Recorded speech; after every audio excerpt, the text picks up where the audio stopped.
Oke. Eh,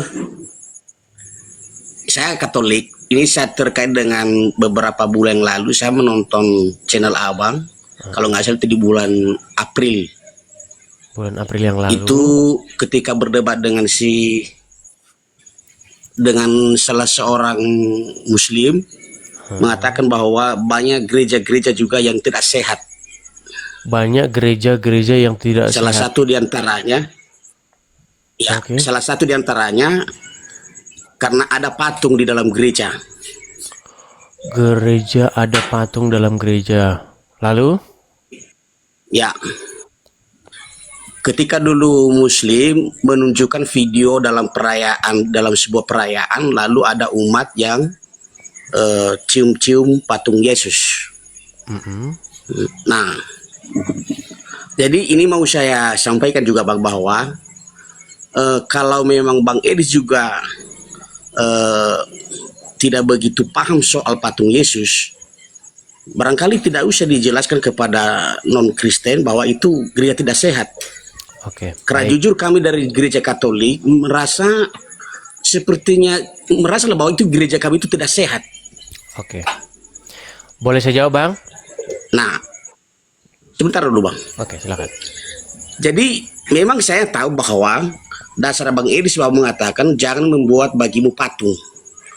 Tetapi ingat bahwa salib itu gambar atau sebagai sarana untuk mendekatkan kepada umat. Bagaimana supaya lebih ada kedekatan dalam mengimani Yesus Kristus. Umpamanya seperti foto orang tua kita, ketika kita rindu dengan orang tua, maka sekalipun mereka sudah almarhum, ketika ada foto mereka, maka itu bisa kita kenang mereka.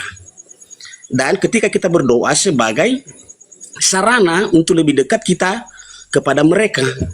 Begitu juga dengan patung Yesus itu. Oke. Nah itu. Sudah, Bang?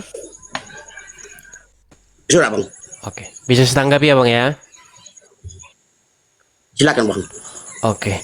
Gini, Bang. Jadi Kristen itu bukan kata saya dan bukan kata Anda. Ini sayang sekali karena begini, Bang. Kadang-kadang apa yang kita ajar, apa yang kita pengen itu kadang-kadang memang nggak sesuai dengan apa yang tertulis dalam Bible. Saya sih pengennya kayak abang tadi itu. Oh kan kalau Ganu kan boleh begini, boleh begitu. Nah, kita harus bedakan keinginan kita dengan apa yang tertulis di dalam Bible. Yang tertulis di dalam Bible adalah jangan membuat bagimu patung yang menyerupai apapun.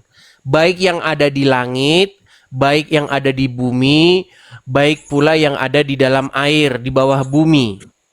Jangan engkau sujud menyembah kepadanya. Maksudnya, supaya kita ini tidak sujud menghormati patung-patung apapun itu. Benda-benda mati apapun itu. Karena apa? Karena kita manusia ini roh Tuhan ada pada kita. Supaya jangan kita menghinakan roh Tuhan yang ada pada kita dengan memberikan penghormatan kepada benda-benda mati. Saya bilang dulu Bang, saya tidak pernah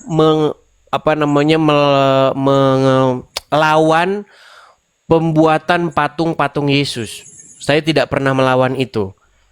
Bahkan saya pernah bercerita kalau misalnya kita main ke rumah sakit tertentu, di situ biasanya ada patung-patung yang menggambarkan peristiwa-peristiwa yang ada di dalam Bible. Contoh, ada patung Santo Petrus. Kemudian ada di situ ayam. Saya pernah melihat foto patung seperti itu. Nah, dengan patung itu, maka akan mudah menggambarkan ini apa ini? Kok ada patung, kok ada ayam?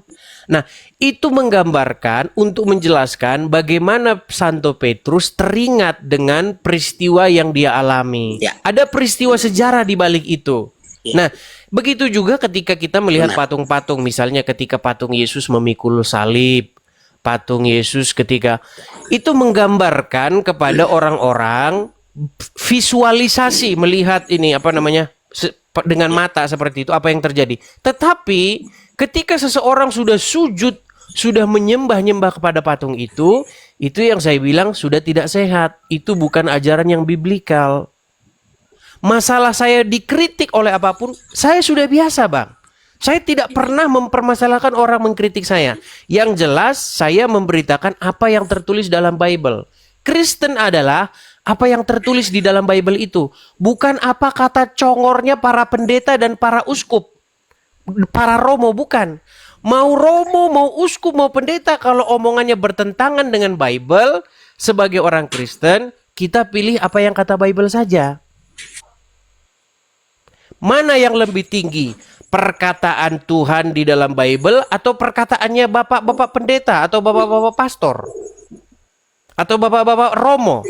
Mana menurut Anda yang layak kita pegang? Izin Bang. Silakan. Sebenarnya saya sangat setuju dengan penjelasannya sebagai tadi dijelaskan Bang Iris bahwa salib itu sebagai sarana pendekatan kepada pengikutnya. Betul. Sama seperti ketika kita memandang salib itu, kita teringat dengan peristiwa di belakangnya. Makanya gereja-gereja kita pakai salib kan. Artinya ada sejarah di situ. Tetapi ketika kita sudah sujud mencium-ciumi dia, nah ini yang tidak benar lagi. Tidak ada ajaran seperti itu di dalam Bible.